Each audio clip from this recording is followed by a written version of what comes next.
Right, I want to try and make a blurred motorbike, and a motion blurred motorbike image. So I've cut out a picture of a motorbike, more or less. Missed a bit there. Should we get rid of that piece? Let's get rid of that piece. Let's just erase it. Why's my erase tool not working? It's because I've got a weird brush setting on it. There it goes. Yay. So I've cut out my motorbike. I can just position it somewhere on the road. That's fine. Right, next I want to duplicate these two layers. So I'm shift selecting them and doing duplicate layers. So we've got a copy of both now. Let's just hide these bottom two for the time being. So we've got a bike and a background, and I want to do layer merge visible. Right, so now I've got my motorbike on a background, just all joined together. Now to blur it as if it's got motion, we would go blur, motion, blur.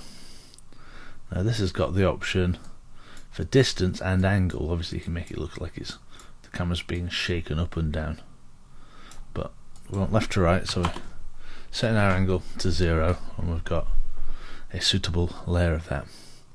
Now this is like you're turning, maybe you're shaking the camera to the right so everything's blurred. Now you might not want that effect, which is why I separated this out, so I can put the motorbike back on top of this, which brings the motorbike into full focus. Let's stick a layer mask on it. Right, so we've got a layer mask showing it all. So if I want to hide some of it, I can start painting on top of this in black, which should allow me to bring in just some of that blur from the underneath layer and just kind of soften it in a little bit.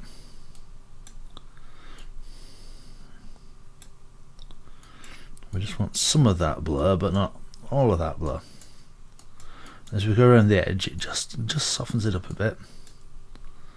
And just rubbing through, see how I'm able to just blur some of the text on that. Let's step back a few so you can see that again. So it looks like I'm smearing it or smudging it, but what I'm really doing is just revealing the underneath layer. And it's nice because it lets us kind of dial in where we want some blur and where we don't want any blur. Now the observant amongst you may have noticed this motorbike doesn't have a person riding it. What do you want? There we go, that's not too bad. I wonder what happens if we just adjust the opacity between the two, whether we can yeah, it's better full opaque. But we are getting some of that blur control in there.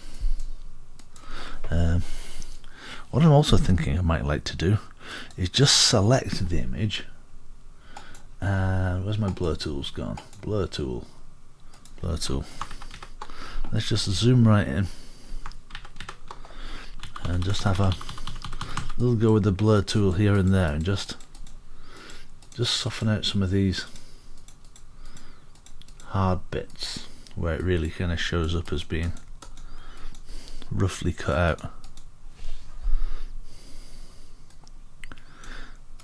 Because I did a really hasty job of cutting this out. You can see we've got a gigantic hole in this front tyre, which we can actually bring back by selecting the mask and drawing over it in white, I think, black.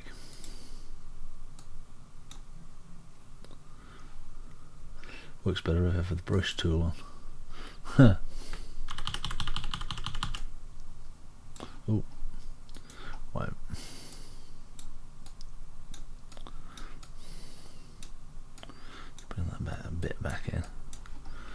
Let's get back on my blur tool. Just to oh, let's get off the mask. Just to get rid of some of this pixely stuff. Doesn't really matter because at the distance we're at, it's sort of do what's required. I don't like this bit here. What layer is that on? Now that's on my actual back image, isn't it? Because you can see this bit of shine just remains in there. Part of me is wondering how we would get on if we just moved the whole image forward slightly. That worked, didn't it?